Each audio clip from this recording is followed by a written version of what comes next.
Direction Auteuil maintenant avec le prix Jean Lomain. Le terrain sera collant, voire lourd, sur cette longue distance, 4400 mètres à parcourir sur le steeplechase. Je vous l'ai dit, la catégorie c'est un handicap, on est sur une référence +7.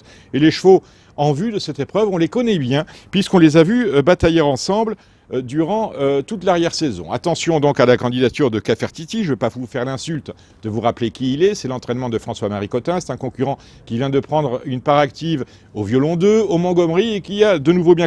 Mais il lui manque l'étincelle pour s'imposer, espérons qu'elle vienne ici s'il n'est pas trop fatigué, parce que la logique impose de prendre les chevaux qui viennent de bien courir, mais en fin de saison on vous dit souvent que la forme prime la classe et nombre des concurrents ont déjà quand même les yeux cernés à l'approche de ce prix Jean Lomain. Mais en tout cas, Cafertiti sur le papier, c'est une base.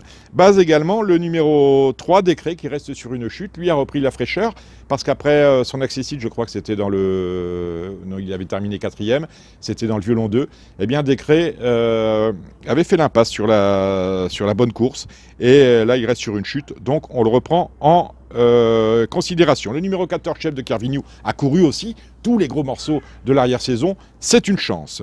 Je vais vous en donner 5 pour partir en base. Le numéro 7, Diamond Charm, chance également. Là encore, un bon cheval qui vient de décevoir en se classant 8e, mais il sera beaucoup mieux sur ce parcours et dans ce terrain.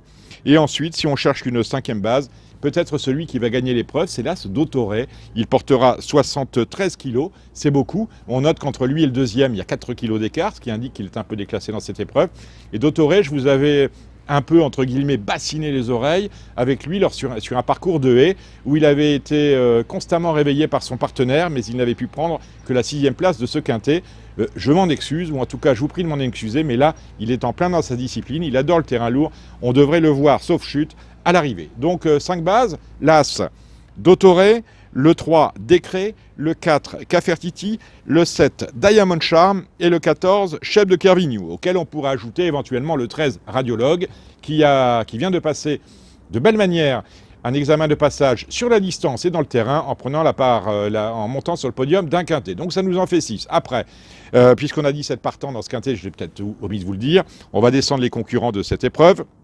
Le numéro 2, Jack Bull, vient de prendre la 5e place d'une course amateur. Ça va être compliqué à ce niveau-là, même si on note que c'est un super steeplechaser, mais que malgré cela, on n'a rien vu du tout durant l'arrière-saison.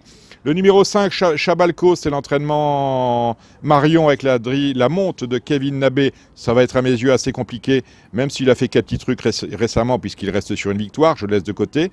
J'aime un petit peu le numéro 6, le Dindin, qui est capable de faire un petit truc dans cette épreuve. On passe sur les chances du 9 Bucéphale. Le 9 Barguin, on n'en avait pas trop mal parlé en dernier lieu. Il a gagné d'ailleurs, mais en filant, c'est-à-dire en faisant le petit parcours, en restant à la corde et en finissant bien. Mais là, le handicapeur a été sans pitié pour cette victoire, puisqu'il a, comment dire, pénalisé de 4 kilos, cela fait beaucoup. Je l'ai pas retenu en 8, autant que vous le sachiez. J'ai laissé de côté le 10, Machaka Makalo, je n'arrive pas à le dire. Le 11, a posteriori. Petite mention pour le 12, Clény, qui est capable de faire quelque chose. Le 15, Borago de Bercé, était non partant en dernier lieu. Je retiens pas. Je retiens pas parce que j'en ai marre. Le 16, Alrock, même si dans un jour fast, il est capable de mettre tout le monde d'accord. Et idem pour le 17, It's Jennifer, que j'ai squeezé.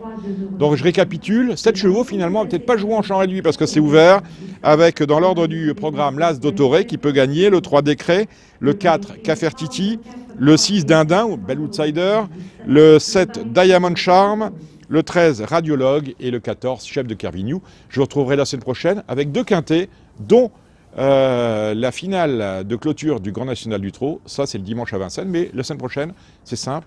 Tout le week-end, nous serons sur l'hippodrome de Vincennes. Ciao et merci de votre fidélité.